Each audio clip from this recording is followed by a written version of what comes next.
नमस्कार, मैं हूं कृष्णा बिहारी वाजपेयी, योगाचार्य, पीएचडी स्कॉलर।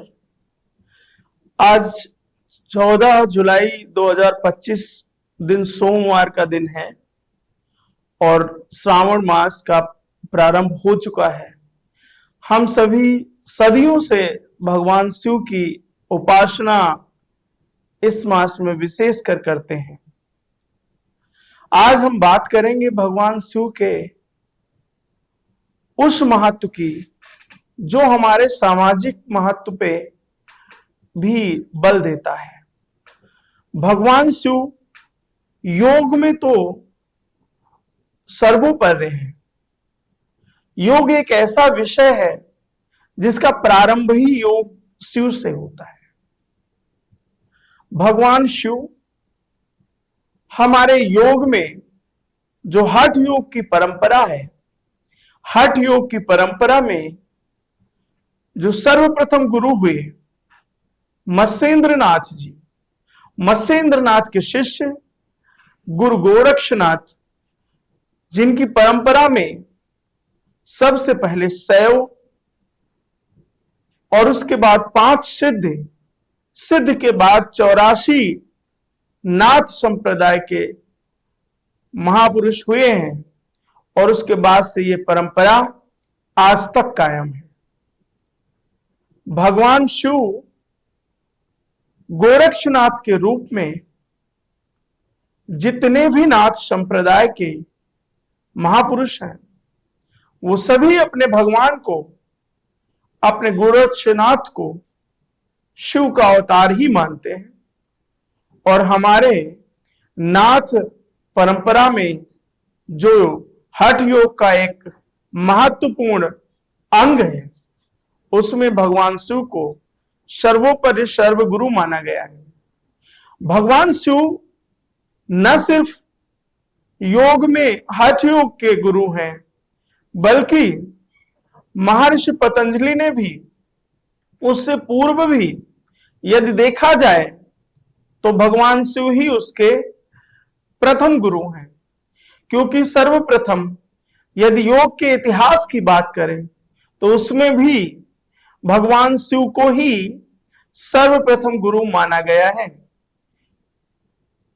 महर्षि पतंजलि जब शेषनाग के रूप में इस योग ग्रंथ की रचना के पहले की बात है, जब पतंजलि नहीं थे, जब पतंजलि सिर्फ शेषनाग थे, तो वो भगवान शिव के पास ही गए थे और उन्होंने ही योग विद्या की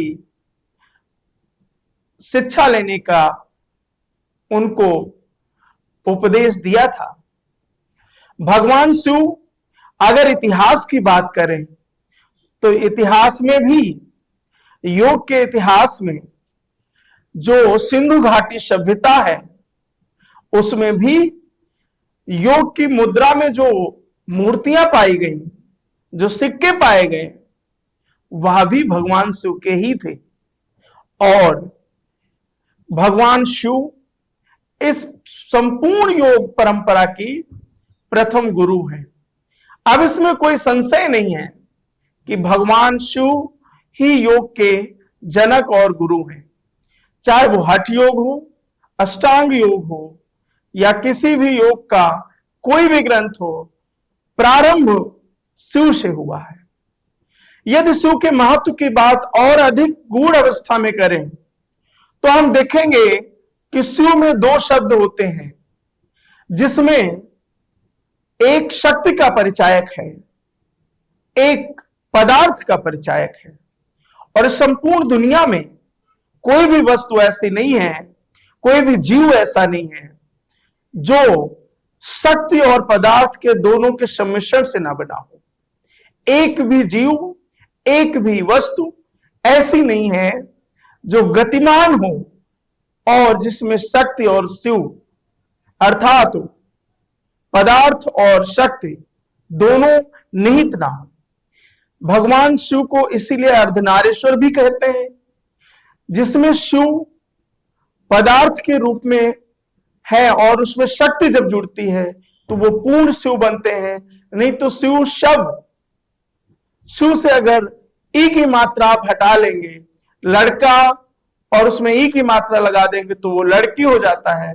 इसी तरह पदार्थ है, और पदार्थ में जब ई की मात्रा लगती है, जब शक्ति मिलती है, तो जाके पूर्ण शिव बनता है, और वही शिव सर्वशक्तिमान है। इसीलिए भगवान शिव को सर्वशक्तिमान भी कहते हैं। और इतना ही नहीं, उन्होंने हमारे जीवन के लिए बहुत बड़े बड़े काम किए हैं। हम सब एक प्रार्थना करते हैं, कर्पूर गौरम करुणा अवतारम संसार सारम भुजगेंद्रहारम। तो ये जो प्रार्थना है, ये जो श्लोक है, उसमें पहला जो शब्द है कर्पूर गौरम। जो भगवान शिव थे वो कैसे थे? उनका वर्ण बहुत गोरा था, वो कपूर के समान दिखने वाले थे। किंतु उन्होंने, आज जो भगवान शिव की प्रतिमाएं आप देखते हैं तो वो कैसी दिखती हैं? काली दिखती हैं।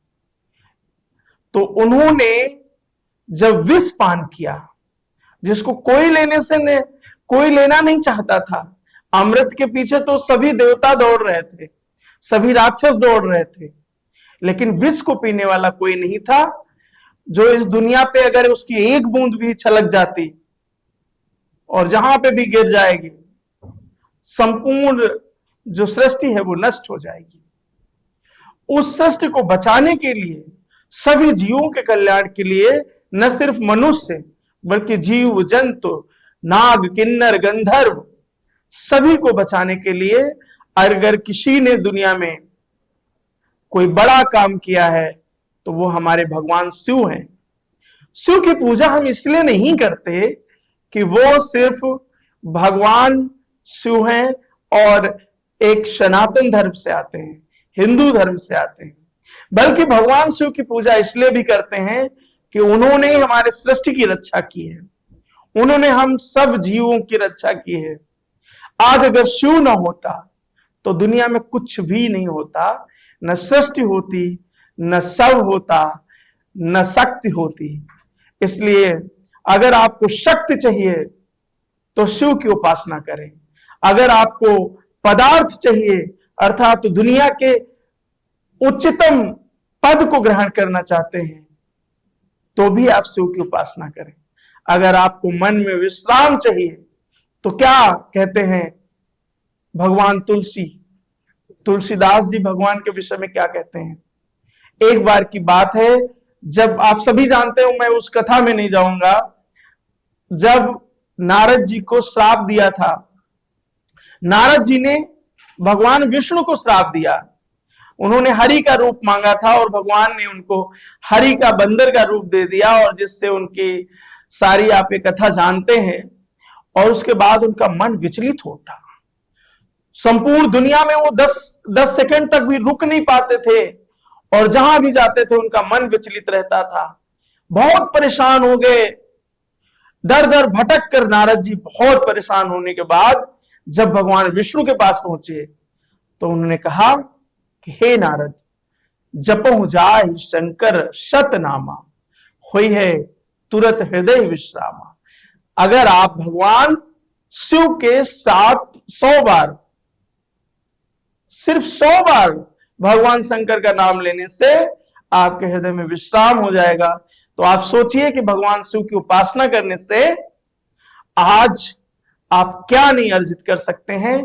इसलिए उस शिव की उपासना करें जिसने सृष्टि की रचना की, सृष्टि के लिए जिसने विष पिया हो।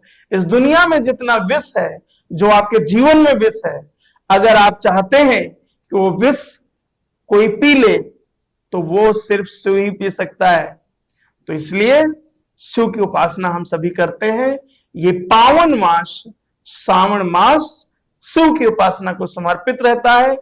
आज प्रथम सोमवार है, इसलिए हम सभी शिव भक्तों से आग्रह करते हैं और सभी सनातनियों से आग्रह करते हैं और सभी जीवों से आग्रह करते हैं जो इस सनातन से संबंध रखते हैं या नहीं रखते हैं, उससे मतलब नहीं है।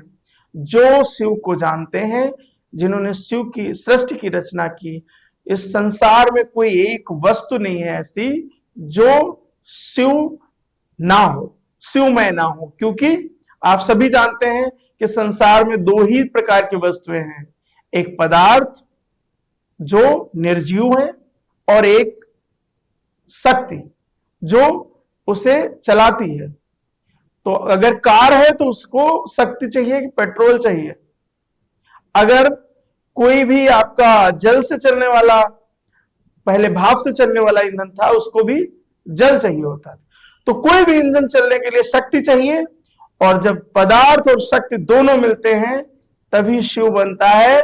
इसलिए उन सभी जीवों को भी शिव की उपासना करनी चाहिए जो किसी भी जाति धर्म से हैं, उससे मेरा कोई संबंध नहीं है। मैं आग्रह करता हूं आपको, इसके लिए सिर्फ प्रतिबंधित नहीं है, आप जो चाहें वो करें, लेकिन इस दुनिया की रक्षा के लिए भगवान शिव ने जो किया है उसकी उपासना होनी चाहिए, और प्रत्येक व्यक्ति को इसके विषय में जानना भी चाहिए। एक बार पुनः आप सभी को भगवान शिव के इस श्रावण मास में बहुत बहुत बधाइयां, शुभकामनाएं। सराबोर हो जाइए भगवान शिव की भक्ति में, और शिव को जाने तब माने तब उपासना करें। और मैं उन आलोचकों से भी कहना चाहता हूं कि आप आलोचना करने के लिए स्वतंत्र तभी हैं जब आप किसी के विषय में जाने। तो जब आप व्यक्ति की आलोचना नहीं कर सकते तो भगवान शिव के ऊपर दूध, घृत आदि वस्तुओं को जब चढ़ाते हैं तो उसकी आप आलोचना नहीं कर सकते। अगर करना है आलोचना तो आप पहले शिव को जाने, शिव के विषय में जाने, और फिर अपने विवेक से आलोचना अपने तर्कों के आधार पर करें तो मुझे अच्छा लगेगा। अन्यथा आलोचना ना करें, आपको पूजा नहीं करना मत करें, लेकिन आलोचना भी ना करें। बहुत बहुत धन्यवाद, पुनः बहुत बहुत शुभकामनाएं। नमस्कार।